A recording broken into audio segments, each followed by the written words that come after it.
Coming back up to my claim, my camp. It's May 9th or 10th. Hopefully my tent is still intact. Stayed in town for 3 nights. Let this storm pass by. Coming back up to it. Hopefully the tent's still standing and my tarp is still up. If it's not, I'm gonna have to do some sewing or fabricating on a new pole or something. We'll see. The tent is down. Oh, that's not good. Oh. That's not good.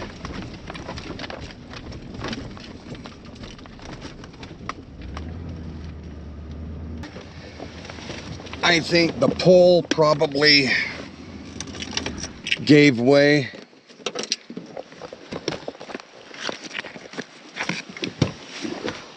Hopefully it didn't punch through the roof.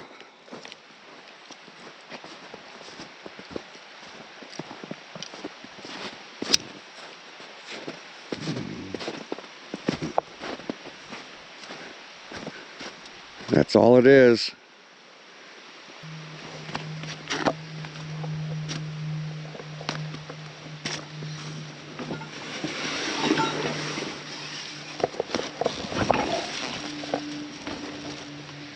Alrighty.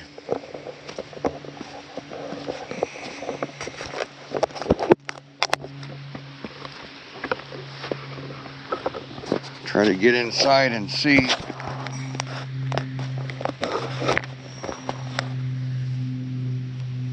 what kind of damage is done. Gonna have to find a lodge pole, cut it, fabricate a new pole.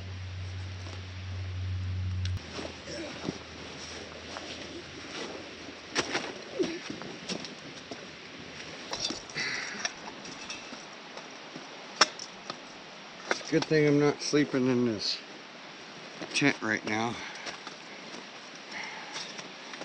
There's the pole.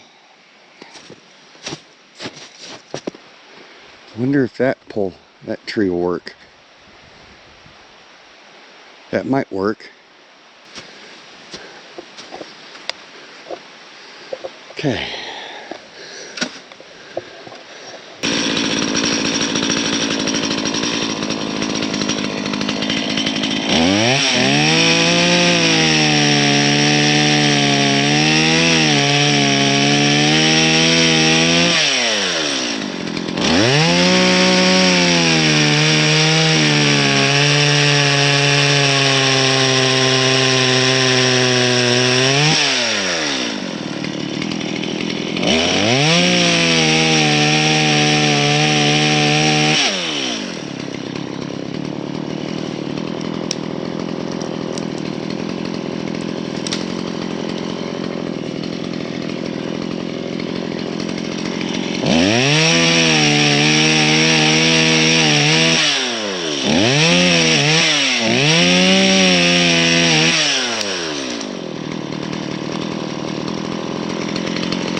I got the pole cut for the tent and went down and called my friend Sloan, and you guys have probably, some of you probably seen him on Dave Turin's Lost Mines, is that right? I think so, yeah. What was the episode?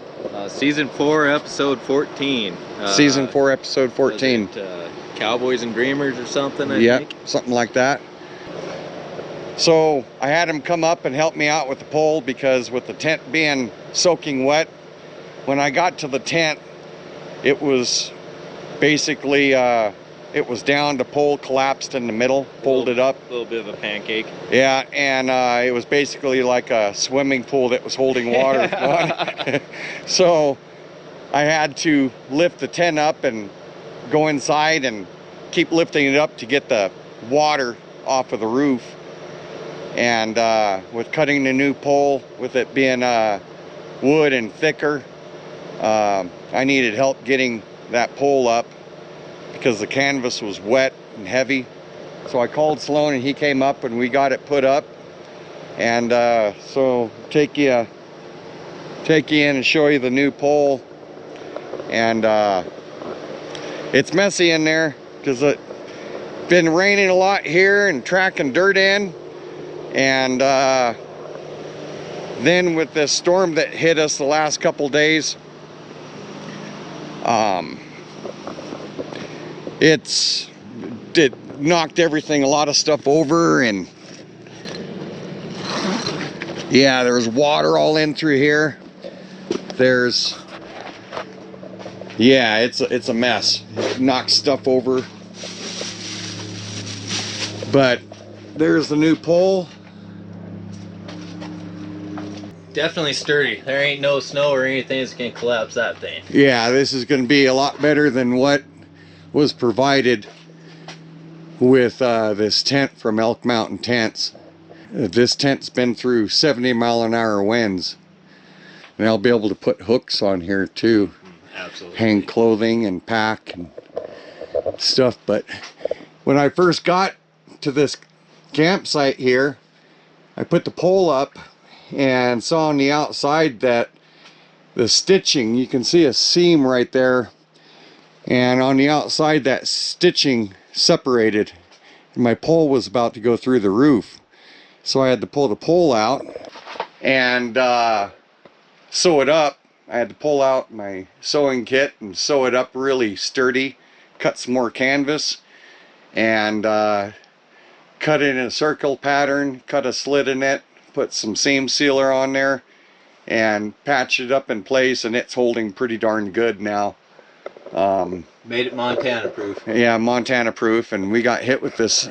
How much snow did you get up at the house? I would say, there's 6 inches of snow on the ground, but definitely 12 inches had to have fallen. 12 to 14 inches. Super Overnight. wet, super heavy, absolutely overnight, in about a 6-hour period, and just came down May, what is it, 7th, 8th it happened.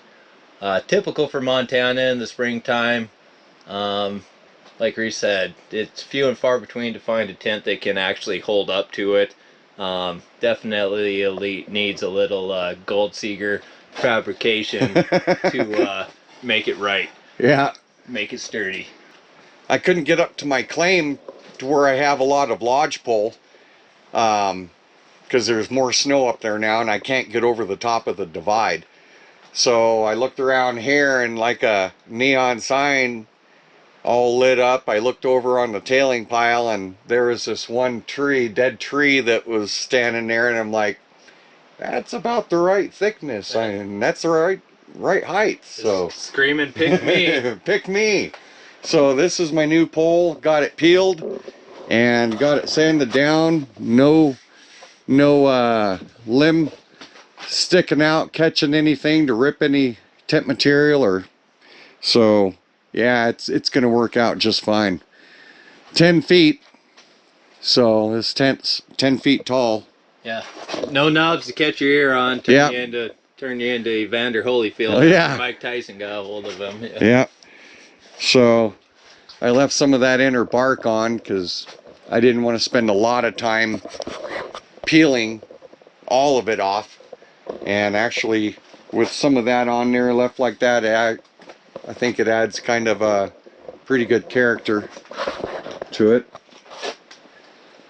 But yeah, I'm back up and running. Tonight I'll get my wood stove going again. Hopefully in a couple days I'll be able to get back out and start detecting and get up to my claims in a few days. So tomorrow is going to be a day off, and I'm going to clean this tent up and get it back livable again. When the tent came down, it almost pushed the stove off right here. Yeah, I've been through winds in Radersburg, 70-mile-an-hour winds, and I had the wood stove going just raring, and it popped like 4 of the guy ropes on that side. Oh, jeez. And the wall pressed in on the wood stove, and I had a table right there with this stove and everything on it, and it literally pushed everything off of the table onto the floor. Everything. Supper's no good no more. And so I had to hold the wall out, and then I had to shut the stove down, close the damper, and hold the wall out, and it was like trying to hold back a locomotive. It was 70-mile-an-hour winds on a big tent like this. It's like it's a little more trickier than you think. pretty big kite. Yeah. Yeah. So then I would wait for a lull in the wind, run over to the door, unzip the first zipper, run back, hold the wall out again until a lull, come back and unzip the next zipper, go back to the wall, and then I still had another outside panel to go through with 2 zippers. Oh, scrambling. Yeah, then get to the outside and start reattaching those guy ropes. And eventually got it up, so the rest of my day consisted of guy rope watch. So I sat, and that was like maybe 8 or 9 o'clock in the morning. So the rest of my day, all the way up until 9 or 9:30 at night, I had to sit in my truck, stay out of the wind, and watch those guy ropes to make sure that whenever one popped, I had to run out and reattach it. And that's what my day consisted of that day. No gold today. This video is things I have to encounter living out in a tent and a truck looking for gold full time. So this is the kind of stuff I deal with every day. And Sloan knows, he's known me for quite a few years now. And yeah. Yeah, I'm definitely glad that I'm here for the helpers. Yeah. I was really glad you were here for the help too. And not here to do it full time like you. Yeah. I'm envious in what you do in your life that you live, but man, you put some hours and some serious physical just output into it. It's absolutely unreal what you go through to take and make this life work. Yeah. Last year I stayed up here, it was from April, and we didn't have near the weather last year that we did this year. Sometimes in Montana, you'll get a last-ditch snowstorm in May, and it really sucks when that happens, because when that happens, it usually dumps. Yep. Absolutely. Yeah, I've seen 3 different times where it snowed twice 3 feet in May and once 3 feet in June. Yeah. Yeah, it's just Montana weather. It doesn't happen very often, but it seems like once every 7-8 years, May, June, you're going to get a 2-3 feet dump of snow, which honestly saves your summer as far as like water goes for irrigating and all that kind of stuff, keeps you out of fire season, but man, it wreaks havoc when it comes through. Yeah. Yeah. So yeah, tomorrow is a cleanup day. Get camp back organized, cleaned up, get this floor swept, because the last couple weeks it's been wet, rain, snow, tracking all this dirt in when it snows, that your feet sticks to that wet snow, and that snow sticks to the dirt, and you track it in, and it's bad. You can see how bad it is. You sweep it up, you walk outside, and it's right back like this again. And you're walking in and out of the tent all the time, so. Constantly. Yeah, and I gotta build some structures, like some benches, tables, to get some of this loose stuff off the floor and get it up off of the floor. So I'm going to have some woodworking projects with some lodgepole tomorrow, and clean up, and getting ready to get up into my claim and get my 19-inch coil on my 5000 and get out there and find the first nugget for the 19. That's going to be used majority of the time this year, so that's going to be my gold getting coil. Yeah, it'll be exciting to see what you can turn out with it. Yeah, I'd Running over stuff that you ran over. It's a true opportunity. This ground's been pounded by so many coils. Yeah. I mean, this is a real opportunity to show what this coil is gonna do. Right. Yeah. And last year, one of my claim partners pulled out a 12 point something grammer. Yeah, 12.4 or something. Yep. Yeah. So he pulled out that in August last year. So that was about a foot down, and I'm going to be able to punch a whole hell of a lot deeper than that with this 19-inch coil. And with the ground up at my claim, I can hunt in sharp, and there's very, very few hot rocks up there. It's like minuscule compared to a lot of other areas I hunt. So I got some new signs made up, claim signs, because as soon as I can get up there, I'll be putting up my cellular game cameras that I have doctored up with natural stuff. There's no way you'll ever see my game cameras. I have them hidden really, really well, so I'll get those put up here soon. And there's last year we had someone that was going into one of my claims and detecting, and I suspect they had either a big coil with a pulse induction, or it was a 0 volt. And you know what that is. Technology detector, 7000. But they left their holes undug. So I'm really hoping to catch one of these two people on video, because I'm going to prosecute them. And but I'm getting my signs put up here in a couple days, and get my cameras put up. I'm at my claim. It's May, and I've been up here. This is my 4th day, and I've gotten a lot of trash over the 4 days, probably halfway through today, and I haven't found any gold up until now. And I finally found a piece of gold since I've been back, and I've gotten a lot of trash. It's been really discouraging, and I've been pounding the area that I know there's gold over and over and over and over and over, and going slow, hitting and fine gold, sensitive extra, sharp, 12 by 8 coil, 19-inch Evo, just nothing. And I finally found a piece of gold. I didn't film it because I thought it was going to be trash. That's all I've been finding. But here it is. This is the hole right there. And this is a piece of gold right there. So there we have it. Finally found a piece of gold. I'm hunting in fine gold and a sensitivity of 12. I'm just going to keep slowly working down through here, and hopefully I'll hit on some more. If you would, please like and subscribe, and don't forget to hit that notification bell, and please share my videos. If you guys can please leave some comments.